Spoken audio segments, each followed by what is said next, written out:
हे everyone, welcome और welcome back to this channel. I hope everyone is doing good and great and सबकी पढ़ाई भी बढ़िया चल रही होगी। सो आरआरबी पीओ मेंस का रिजल्ट आउट हो गया था। अभी कुछ 4-5 दिन हो गए हैं शायद, और मैंने अपनी अभी रिजल्ट नहीं बताया था और मैंने इसका कोई एनालिसिस भी नहीं डाला था पहले की वीडियो में। तो मैं पहले आपको बता देती हूँ कि मेरे क्या क्या अटैम्प्ट्स रहे हैं और मैंने क्या क्या गलतियाँ करी थी एंड ऑल सारा कुछ मैं बता देती हूँ। और उसके बाद फिर मैं आपको बताऊँगी कि आपको इंटरव्यू के लिए क्या क्या करना चाहिए और अभी क्या क्या सेफ रहेगा करने के लिए, सही रहेगा sorry. So let's start the video. अगर आप मेरे चैनल पहली बार आए हैं तो सब्सक्राइब टू दिस चैनल, और आपको बैंकिंग रिलेटेड या किसी भी चीज़ के रिलेटेड रिगार्डिंग आपको कोई अपडेट चाहिए होगी, इन्फॉर्मेशन चाहिए होगी, तो please let me know. So let's start this video. तो मैं पहले आपको अपने अटैम्प्ट्स बता देती हूँ कि मेरे सेक्शनल वाइज मैंने आरआरबी पीओ मेंस में कितने अटैम्प्ट्स करे थे, क्योंकि मैंने इसकी वीडियो नहीं बनाई है। तो सबसे पहले हम जे की बात करते हैं। तो देखो, जे का जो सेक्शन था, और ये आरआरबी क्लर्क के बच्चों के लिए भी बहुत ज़्यादा हेल्पफुल रहेगा कि जो आरआरबी क्लर्क के लिए अपेयर हो रहे हैं।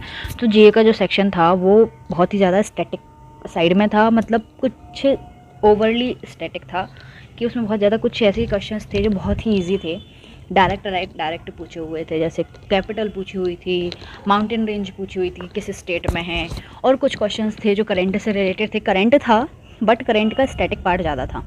तो ऐसा नहीं है कि करंट नहीं आता है, करंट भी आता है, तो करंट का बट स्टैटिक पार्ट ज़्यादा आता है। तो जीए में आई गेस मेरे 22 समथिंग कुछ हो पाए थे अटैम्प्ट्स।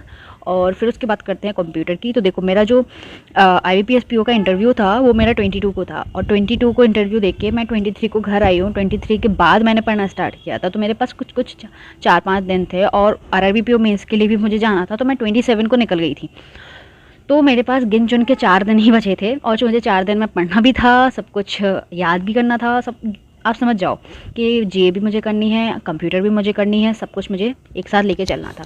तो ऐसा कुछ खास तो मेरा प्रिपेयर नहीं था जीए सेक्शन और कंप्यूटर, टू बी ऑनेस्ट, क्योंकि मैंने अच्छे से, सीधी बात है, लर्न तो किया नहीं था, कुछ भी याद तो किया नहीं था।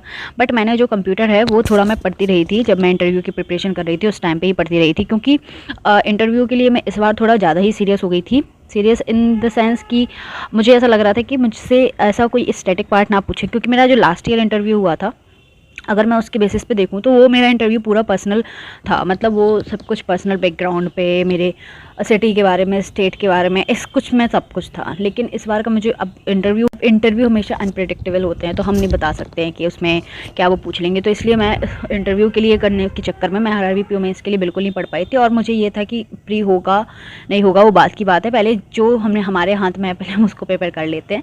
तो इस चक्कर में नहीं हो पाया था। तो लेकिन मैं कंप्यूटर थोड़ा थोड़ा बीच में पढ़ती रही थी। सचिन अरोड़ा सर हैं, उनकी मैं क्लासेस लेती गई थी, और PDF से एक बार गो थ्रू मैंने करती रही। मतलब उनकी जो PDF है वो बहुत लेंदी है, बहुत ही ज़्यादा ओवर लेंदी है। मतलब ऐसा लेंदी इन द सेंस कि वो एक पेज की है, वो उसमें जो पेजेस रहते हैं वो ऐसे हो जाते हैं। लेकिन मैंने बीच में क्लासेस भी देख ली थी, और ऑलिव बोर्ड की PDF आती हैं वो देख ली थी मैंने, जो छोटी छोटी रहती हैं। तो लेकिन उसमें ये था कि मैं फुल्ली प्रिपेयर नहीं थी कंप्यूटर के लिए, और जीए के लिए तो मैं बिल्कुल भी प्रिपेयर नहीं थी। जीए मेरा जितना पढ़ा हुआ था मैंने दिसंबर मंथ बिल्कुल नहीं कर पाया था। थोड़ा बहुत ही मैंने 1-2 मतलब 5-6 दिसंबर तक मैं थोड़ा कर पाई थी कंसिस्टेंसी से। मैंने डेली क्लासेस ली थी करंट अफेयर्स की, बट उसके बाद तो मेरा नहीं हो पाया था। तो करंट अफेयर्स और कंप्यूटर तो ऐसे ही था। लेकिन मुझे अपने आप से ये था कि मैं शायद रीजनिंग में और क्वांट में अटैम्प्ट्स अपने इंक्रीज़ कर लूँगी, लेकिन ऐसा तो हो ही नहीं सकता है। तो बात ये थी कि रीजनिंग में जो रीजनिंग सेक्शन था ना, वो ऐसा था कि उसमें आप जो भी पजल उठा रहे हो वो आपसे बन ही नहीं रही है। मतलब मैं जो भी पजल उठा रही हूँ मेरे से वो कंप्लीट ही नहीं हो रही है। कुछ और पैनिक के चक्कर में, और मैंने एक भी मॉक नहीं दिए थे। सबसे बड़ी गलती यही होती है, जो भी आगे प्रिपेयर कर रहे हो उनको मैं बताऊंगी कि भले ही आपकी प्रिपरेशन ज़ीरो हो, ज़ीरो इन द सेंस कि आपने अगर जीए नहीं किया हो, कंप्यूटर नहीं किया हो, या फिर कुछ भी आपने नहीं इतना पढ़ा हो, तो वो थोड़ा थोड़ा तो पढ़ते ही रहना है। बट उसके साथ साथ मॉक देना बंद नहीं करना है। Mock is very important. मैं अपने एक्सपीरियंस से बता रही हूँ। इस साल के मैंने जितने भी मेंस गए हैं ना, वो बिना मॉक के गए हैं, और मैं बता रही हूँ कि मैंने मतलब अभी भी रिग्रेट हो रहा है मुझे कि मैं मेंस के मॉक लगा के जाती, क्योंकि वहाँ पे आपको जितना कंप्यूटर बनना है, जितना करंट अफेयर्स बनना है वो तो बनना ही है। लेकिन जो मेन रहता है ना, मॉक से जो स्पीड आ जाती है आपकी करने की, इस क्वेश्चन के क्विकली करने की जो स्ट्रेंथ आ जाती है, वो बहुत ज़रूरी रहती है एग्ज़ाम में। तो इसलिए मॉक लगा के जाना जितने भी हो सकें। अभी एक को जिसका आरआरबी क्लर्क का मेंस है उसके लिए भी मैं यही बोलूँगी कि जितने हो सके अभी मॉक लगाना। मतलब आप करंट अफेयर्स पढ़ो, और दिन में जो कंप्यूटर पढ़ रहे हो वो पढ़ो, उसके साथ साथ दिन में 2 मॉक तो, अभी 2-3 मॉक तो लगा के ही चलते रहो मेंस के, क्योंकि अभी लास्ट डे में और क्या ही कर सकते हैं हम। तो इसलिए मेरे रीजनिंग में भी बहुत कम हो पाए थे। मैंने बताया कि मेरे से जो भी पजल है मैं उठा के बनी रही थी, और पैनिक के चक्कर में मैंने जो बनती हुई पजल थी उसको भी मैं रीचेक करने में लगी हूँ। मैंने 2-3 बार उसको रीचेक किया, रीचेक के चक्कर में टाइम भी चला गया, और सेक्शनल टाइमिंग जब से आ गई है तब से तो वैसे भी टाइम ख़राब ही होता है। तो 80 नहीं हो पाए थे मेरे रीजनिंग में, और इंग्लिश में तो हो गए थे। इंग्लिश तो ठीक ठाक थी। पहले मैं सोच रही थी हिंदी करने का, बट मैंने हिंदी कभी करी नहीं है, तो मैंने कहा क्यों ही फालतू में करो और फिर अपने ही लिए बेकार हो जाएगा, तो हिंदी नहीं करी थी मैंने, फिर इंग्लिश ही चूज़ की थी। तो उसमें मैंने 38 अटैम्प्ट किए थे, और क्वांट में मैंने सिर्फ 12 अटैम्प्ट किए थे। फिर वो एक बार बढ़ा बेकार हो गया, तो वो बेकार ही हो गया। फिर क्वांट की भी कोई डीआई बन ही नहीं रही थी, जितने भी हैं वो वन लाइनर्स ही बन गए थे। डीआई ऐसा था कि इजी थी, बट मुझे लगा टफ थी, तो इसलिए मैंने करी नहीं। फिर लास्ट में मैंने जब डीआई करी नहीं स्टार्ट करी तब मुझसे बनने लगी, लेकिन तब तक टाइम ही अप हो गया था। तो इस ऐसे करके ओवरऑल मेरे अटैम्प्ट्स कुछ 100 एंड आई गेस उतने होंगे 10-15 के पास थे। तो इतने खास कोई अटैम्प्ट्स नहीं थे मेरे, और मुझे उम्मीद थी कि मेरा मेंस नहीं होगा। बाकी जिन जिन का हुआ है उनको congratulation, very all the best कि आप इंटरव्यू में जा रहे हैं।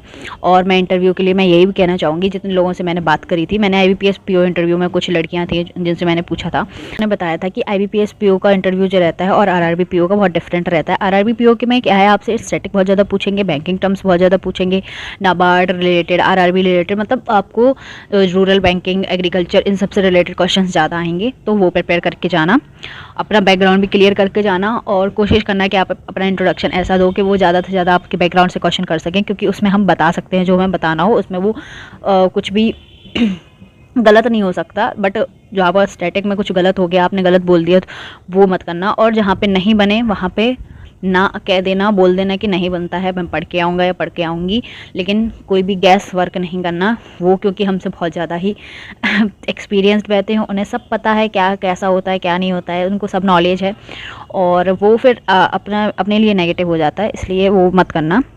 और बाकी बस यही है कि अपने बैंकिंग अपनी प्रिपेयर कर लो अच्छे से, अपना बैकग्राउंड प्रिपेयर कर लो जितने भी टाइम है, और मॉक इंटरव्यूज़ देना, खुद से बैठ के देना, कैमरा खोल के देना, ग्रुप्स जो भी आप ऐड हुए हों उसमें देना, अगर आपने कोई इंटरव्यू कोर्स ख़रीदा है तो उससे रिगार्डिंग देना, लेकिन इंटरव्यूज़ देते रहना, ताकि आपकी जो बोलने की स्पीड है, या फिर मतलब बोलने की जो रहता है ना कि आप बोल सको, कॉन्फिडेंस से बोल सको, वो हो जाए इंक्रीज़। घर में बैठ के किसी से मेम्बर्स के साथ में उनको क्वेश्चन दे देना प्रिपेयर करके कि ये क्वेश्चन मेरे से पूछो, और उस हिसाब से फिर आप अपना इंटरव्यू के लिए प्रिपेयर कर सकते हो।